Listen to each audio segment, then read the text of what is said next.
تمام دیکھنے اور سننے والوں کو پیار بھرا سلام۔ غزوہ احزاب 4 یا 5 ہجری میں پیش آیا۔ اس جنگ کا دوسرا نام غزوہ خندق بھی ہے۔ جب بنو نذیر کے یہودیوں کو جلا وطن کر دیا گیا تو یہودیوں کے سرداروں نے مکہ جا کر کفار مکہ کو نبی کریم صلی اللہ علیہ وسلم کے ساتھ جنگ کرنے کی ترغیب دلائی اور وعدہ کیا کہ ہم تمہارا ساتھ دیں گے۔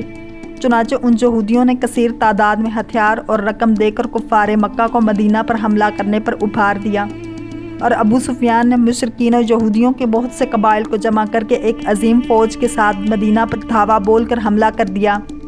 مکہ سے قبیلہ خزاع کے چند لوگوں نے حضور نبی کریم صلی اللہ علیہ وسلم کو کفار کی ان تیاریوں کی اطلاع دے دی تو آپ نے حضرت سلمان فارسی رضی اللہ تعالیٰ عنہ کے مشورے سے مدینہ کے گرد ایک خندق کھدوانی شروع کر دی۔ اس خندق کو کھودنے میں مسلمانوں کے ساتھ خود رحمت عالم صلی اللہ علیہ وسلم نے بھی کام کیا۔ مسلمان خندق کھود کر فارغ ہی ہوئے تھے کہ مشرکین ایک لشکر جرار لے کر ٹوٹ پڑے اور مدینہ طیبہ پر حلہ بول دیا، اور 3 طرف سے کافروں کا لشکر اس زور و شور کے ساتھ امٹ پڑا کہ شہر مدینہ کی فضاؤں میں ہر طرف گرد و غبار کا طوفان اٹھ گیا۔ اس خوفناک چڑھائی اور لشکر کفار کی مار کا آرائی کا نقشہ قرآن کریم کی زبان سے سنیے۔ جب کافر تم پر آئے تمہارے اوپر سے اور تمہارے نیچے سے، اور جب کہ ٹھٹک کر رہ گئی نگاہیں اور دل گلوں کے پاس آ گئے، اور تم اللہ پر طرح طرح کے گمان کرنے لگے، وہ جگہ تھی کہ مسلمانوں کی جانچ ہوئی اور خوب سختی سے جھنجھوڑے گئے۔ اس لڑائی میں منافقین جو مسلمانوں کے دوش بدوش کھڑے تھے، وہ کفار کے ان لشکروں کو دیکھتے ہی بزدل ہو کر پھسل گئے اور ان کے نفاق کا پردہ چاک ہو گیا، اور وہ جنگ سے جان چرا کر اپنے گھروں میں چھپ کر بیٹھے رہنے کی اجازت طلب کرنے لگے۔ لیکن اسلام کے سچے جان نثار مہاجرین و انصار اس طرح سینہ سپر ہو کر ڈٹ گئے کہ کوہ صلح اور کوہ احد کی پہاڑیاں سر اٹھا اٹھا کر ان مجاہدین کی اولو العزمیوں اور جان نثاریوں کو حیرت کی نگاہ سے دیکھنے لگیں۔ ان فداکاروں کی ایمانی جرت و اسلامی شجاعت کی تصویر صفحات قرآن پر بصورت تحریر دیکھیے۔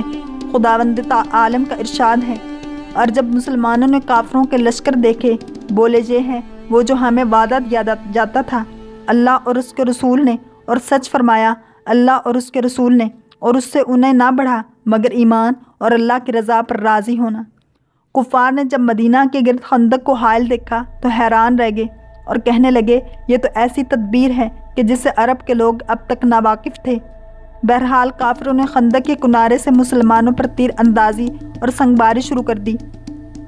کہیں کہیں سے کافروں نے خندق کو پار بھی کر لیا اور جم کر لڑائی بھی ہوئی۔ عمر بن عبدود ایک بہادر شخص تھا اور اس کی شجاعت زبان زد عام و خاص تھی۔ وہ اپنے چند ساتھیوں کے ساتھ خندق پھلانگ کر مسلمانوں کی جانب آیا اور جنگ کے لیے مبارز طلب کیا۔ مسلمانوں نے خوف کے مارے خاموشی اختیار کر لی۔ بالآخر حضرت علی ابن ابی طالب رضی اللہ تعالیٰ عنہ رضاکارانہ طور پر اور رسول خدا صلی اللہ علیہ وسلم کی اجازت سے میدان میں آئے اور عمر بن عبدود کو ہلاک کر ڈالا۔ حضرت علی کا یہ اقدام جو عمر کے قتل پر ختم ہوا، جنگ میں اسلام کی فتح و نصرت اور کفار کی شکست میں اس قدر مؤثر تھا کہ رسول خدا صلی اللہ علیہ وسلم نے فرمایا، غزوہ خندق کے روز علی کی ایک ضرب جنات اور انسانوں کی عبادت سے افضل اور برتر ہے۔ مسلمان کافروں کے اس محاصرے سے گو پریشان تھے، مگر ان کے عزم و استقلال میں بال برابر بھی فرق نہیں آیا۔ وہ اپنے اپنے مورچوں پر جم کر دفاعی جنگ لڑ رہے تھے۔ اچانک ایک دم اللہ تعالیٰ نے مسلمانوں کی اس طرح مدد فرمائی کہ ناگہاں مشرق کی جانب سے ایک ایسی طوفان خیز اور ہلاکت خیز شدید آندھی آئی جو قہر قہار و غضب جبار بن کر لشکر کفار پر خدا کی مار بن گئی۔ دیگے چولہوں سے الٹ پلٹ ہو کر ادھر ادھر لڑک گئی، خیمے اکھڑ اکھڑ کر اڑ گئے اور ہر طرف گھٹا ٹوپ اندھیرا چھا گیا، اور شدید سردی کی لہروں نے کافروں کو جھنجھوڑ ڈالا۔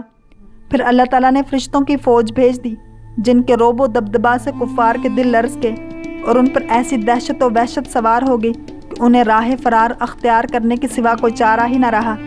چنانچہ لشکر کفار کے سپہ سالار ابو سفیان نے ہانپتے کانپتے ہوئے اپنے لشکر میں اعلان کر دیا کہ راشن ختم ہو چکا اور موسم نہایت خراب ہے اور یہودیوں نے ہمارا ساتھ چھوڑ دیا، لہٰذا اب مدینہ کا محاصرہ بیکار ہے۔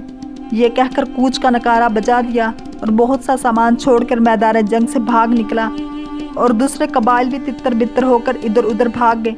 اور 15 یا 24 روز کے بعد مدینہ کا مطلع کفار کے گرد و غبار سے صاف ہو گیا۔ غزوہ احزاب کی یہی وہ آندھی ہے جس کا ذکر قرآن کریم میں اللہ تعالیٰ نے ارشاد فرمایا، اے ایمان والو، اللہ کا احسان اپنے اوپر یاد کرو۔ جب تم پر کچھ لشکر آئے تو ہم نے ان پر آندھی اور وہ لشکر بھیجے جو تمہیں نظر نہ آئے۔ اس واقعے سے ہم کو یہ سبق ملتا ہے کہ جب کفار کا مقابلہ جنگ میں ہو تو مسلمانوں کو کسی حال میں بھی ہرگز مایوس نہیں ہونا چاہیے اور یہ یقین رکھ کر مقابلے پر ڈٹے رہنا چاہیے کہ ضرور نصرت خداوندی اور امداد غیبی مسلمانوں کی مدد کرے گی، بشرط یہ ہے کہ اخلاص نیت کے ساتھ مسلمان ثابت قدم رہیں اور صبر و استقلال کے ساتھ میدان جنگ میں ڈٹے رہیں۔